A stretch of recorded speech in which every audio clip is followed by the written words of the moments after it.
প্রচুর গরম পড়ছে আর গরমে টিকা যাচ্ছে না, হাত পা সব পুড়ে যাচ্ছে আর মনে হচ্ছে আগুনের ঝলসানি আসছে। কাজ করতে বেশিক্ষণ থাকা যায় না গরমে, কাজ কাম কম, লোকজন বাইরে হয় না, বাসার থেকে বের হয় না রোদে গরমে। ভাই আসলে তো অ্যাকচুয়ালি প্রচণ্ড গরম।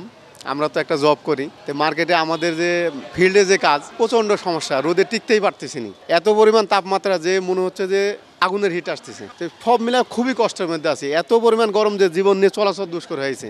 বাড়িতে বাচ্চা কাচ্চা মনে করেন প্রচণ্ড সমস্যা আছে, মাঝে মাঝে বিদ্যুৎ থাকতেছে না, বাচ্চা কাচ্চা এই প্রচণ্ড গরমের মধ্যে সেই অবস্থা খুবই খারাপ, পাগা হাত পা এই সেই দেয়া কাহিল।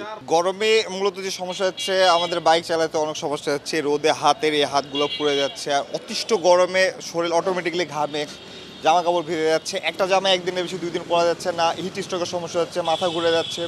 প্রত্যেকটা দিন স্যালাইন খাওয়া লাগে, ঠান্ডা পানি অলওয়েজ যে বোতলে ঠান্ডা পানি রাখছি, ফ্রিজ করা পানি নিয়ে এসে খাচ্ছি। প্রচণ্ড গরম, থাকা যায় না, তার স্যালাইন পানি খাওয়া লাগবে, রোদে হাত পা সব পুড়ে যাচ্ছে, একদম ক্লান্ত হয়ে যাচ্ছে মানুষজন, সব একদম থাকা যাচ্ছে না। তো তার রাত্রে একটু ঠান্ডা, দিনের বেলা এত গরম, দিনের বেলায় 12টা 1টার দিকে গেলে থাকা যায় না, সকাল থেকে একদম সন্ধ্যা পর্যন্ত।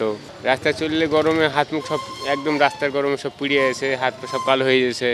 গরম প্রচুর মামা, এতই গরম যে রোদের টিকা মুশকিল, কাজ করতে সমস্যা সমস্যা রোদে প্রচুর হিট মামা, আকাশে পানি নাই, মেঘ নাই, বৃষ্টি নাই, মানে এতই পরিমাণ রোদ। রোদে না থাকলে তো অনুভবটা করা যায় না। যারা রোদে কাজ করে তারাই বুঝে যে রোদে কাজ করাটা কেমন।